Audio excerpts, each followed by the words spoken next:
Hello students welcome. இன்னைக்கு நம்ம பிசிக்ஸ்ல ஒரு சூப்பர் இன்ட்ரெஸ்டிங் டாபிக் பார்க்க போறோம். நிறைய பேர் இது கொஞ்சம் கஷ்டம்னு நினைக்கிறாங்க, ஆனா ட்ரஸ்ட் மீ ரொம்ப ஈஸியா ஆக்க போறோம்.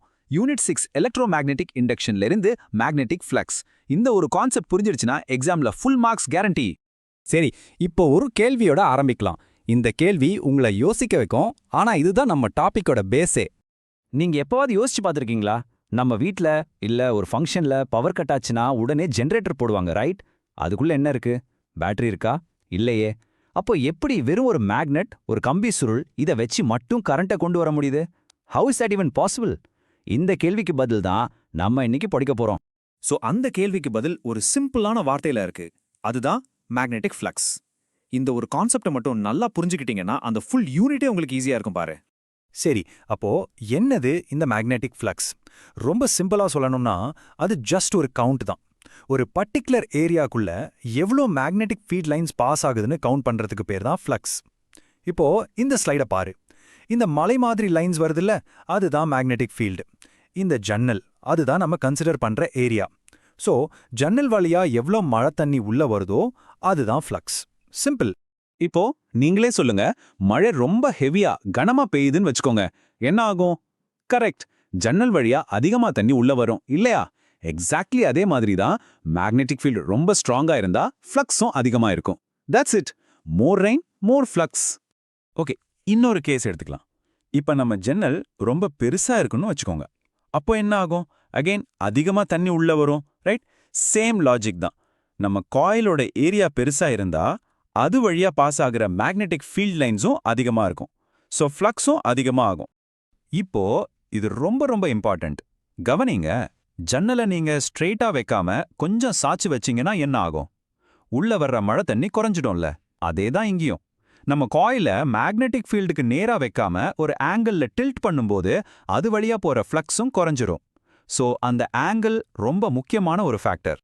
சரி, இந்த மழை ஜன்னல் அனாலஜி நம்ம அண்டர்ஸ்டாண்டிங்க்கு சூப்பரா ஹெல்ப் பண்ணுச்சு. பட் எக்ஸாம்ல போய் ஜன்னல் எழுத முடியாது இல்லையா? ஸோ இப்போ நம்ம பார்த்த அதே விஷயத்த கரெக்டா பிசிக்ஸ் லாங்குவேஜ்ல ஒரு மேத்தமெட்டிக்கல் ஃபார்ம்ல எப்படி சொல்றதுன்னு பார்ப்போம். இதோ பாருங்க, இதுதான் உங்க என்சிஆர்டி புக்ல இருக்கிற எக்ஸாம் சேஃப் டெஃபினிஷன்.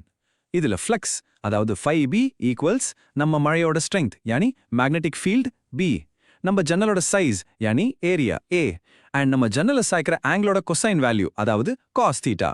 இந்த மூணையும் மல்டிப்ளை பண்ண வரதுதான் ஃப்ளக்ஸ். ஓகே, இப்போ இந்த ஃபார்முலாவை இன்னும் கொஞ்சம் பிரேக் டவுன் பண்ணி பார்ப்போம். எக்ஸாம் ப்ராப்ளம்ஸ்க்கு இது ரொம்ப முக்கியம். பாத்தீங்களா, இந்த ஃபார்முலால மூணு பார்ட்ஸ் தான். ஃபர்ஸ்ட் பி, அது என்ன? மேக்னெட்டிக் ஃபீல்டோட ஸ்ட்ரென்த், நம்ம அனாலஜியில மழை எவ்வளோ ஹெவியா இருக்குங்கிறது. நெக்ஸ்ட் ஏ, அது ஏரியா ஆஃப் த காயில், அதாவது நம்ம ஜன்னல் எவ்வளோ பெருசு. லாஸ்டா அந்த காஸ் தீட்டா, இதுதான் அந்த கிரிட்டிக்கல் பார்ட், தி ஆங்கிள், நம்ம ஜன்னலை எவ்வளோ சாட்சி வச்சிருக்கோங்கிறது. இந்த மூணும் ஒன்னா சேர்ந்தா you get magnetic flux. Okay, வாங்க ஒரு குட்டி ப்ராப்ளம் சால்வ் பண்ணி பார்ப்போம். இமேஜின் பண்ணிக்கோங்க, ஒரு magnetic field B equal to 0.2 tesla இருக்கு. அதுல ஒரு லூப் வைக்கிறோம். அதோட area A equal to 0.1 square metre. அந்த லூப்க்கும் ஃபீல்டுக்கும் நடுவில் இருக்கிற ஆங்கிள் தீட்டா 60 டிகிரிஸ். ஸோ இப்போ ஃப்ளக்ஸ் எவ்வளோன்னு கண்டுபிடிக்கலாமா? நம்ம ஃபார்முலால இப்போ இதை சப்ஸ்டிடியூட் பண்ணுங்க. 5 equals 0.2 into 0.1 into cos 60 degrees. உங்களுக்கு தெரியும் காஸ் 60யோட வேல்யூ என்ன? 0.5, right?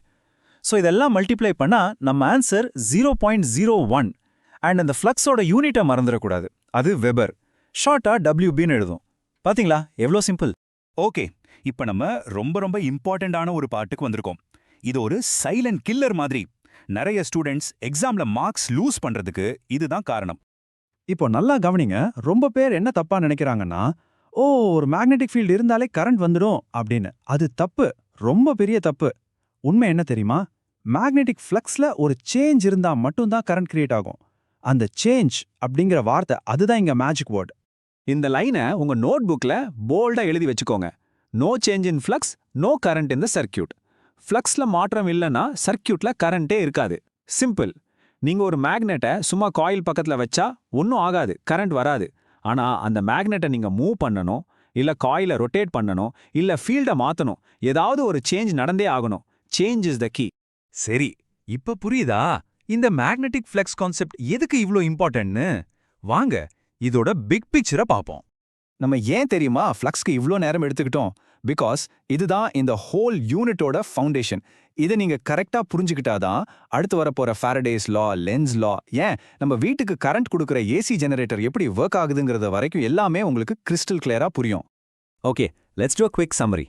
Ready? Point 1, magnetic flux phi என்றது ஒரு ஏரியா வழியா எவ்வளோ மேக்னெட்டிக் ஃபீல்ட் பாஸ் ஆகுதுங்கிறதோட measure. Point 2, formula phi is equals to BA cos theta. Point 3, flux depends on B, A and angle theta. Point 4, most important, a change in flux தான் current induce பண்ணும், steady flux இல்ல. Point 5, அதோட unit weber, WB. இந்த 5 பாயிண்ட்ஸும் மனசுல நல்லா பதிய வச்சுக்கோங்க.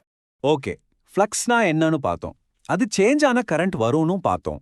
But ஒரு கேள்வி, அந்த சேஞ்ச் எவ்வளோ ஃபாஸ்டா நடந்தா எவ்வளோ EMF யானி வோல்டேஜ் கிரியேட் ஆகும்? How does the rate of change create an EMF? இந்த கேள்விக்கு பதில் தான் ஃபாரடேஸ் லா. அதை பத்தி நம்ம அடுத்த செஷன்ல டீடைலா பார்ப்போம்.